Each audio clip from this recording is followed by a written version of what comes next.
भगत सिंह, राजगुरु और सुखदेव की भांति एक और क्रांतिकारी तिकड़ी ने स्वाधीनता संग्राम में अपनी अमिट छाप छोड़ी है। वह तिकड़ी थी बंगाल के बादल गुप्ता, बिनोय बसु और दिनेश गुप्ता। 1912 में जन्मे बादल गुप्ता के बचपन का नाम सुधीर गुप्ता था, लेकिन बाद में उन्होंने अपना नाम बादल गुप्ता कर लिया था, क्योंकि वह भारत माता की पावन धरती पर क्रांतिकारी गतिविधियों की वर्षा करना चाहते थे। बादल गुप्ता प्रसिद्ध क्रांतिकारी धरणीनाथ गुप्ता और नरेंद्र नाथ गुप्ता के भतीजे थे। 16 वर्ष की आयु में वह बंगाल के स्वयं सेवक समूह के कार्यकर्ता बन गए थे। बिनोय बसु का जन्म 1908 में हुआ था। उनके पिता रेवती मोहन बसु इंजीनियर थे। क्रांतिकारी हेमचंद्र घोष के प्रभाव में बिनोय मुक्ति संघ में शामिल हो गए थे, जो कि जुगांतर पार्टी के साथ जुड़ा संघ था। 1928 में वह बंगाल के स्वयं सेवक समूह के सदस्य बन गए।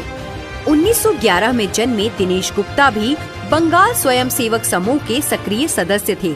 स्वतंत्रता के दीवानों के उत्पीड़न के लिए कुख्यात कारागार महानिदेशक N.S. सिम्पसन को सबक देने की योजना इन तीनों क्रांतिकारियों ने तैयार की।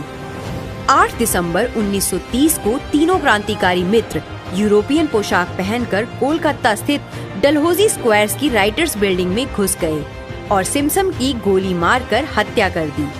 बिल्डिंग में मौजूद पुलिस ने उन्हें घेर लिया और फायरिंग शुरू हो गई। दिनेश गुप्ता और बिनोय बसु ने अपने आप को गोली मार ली। उन दोनों को घायल अवस्था में पुलिस ने गिरफ्तार कर लिया। बादल गुप्ता ने पोटेशियम साइनाइड खा लिया और देश के लिए प्राण त्याग दिए। उस समय बादल गुप्ता की आयु मात्र 18 वर्ष थी। ठीक 5 दिन बाद यानी 13 दिसंबर 1930 को ही अस्पताल में इलाज के दौरान बिनोय बसु की भी मृत्यु हो गई। दिनेश गुप्ता पर अभियोग चला और अगले वर्ष 1931 में उन्हें फांसी दे दी गई।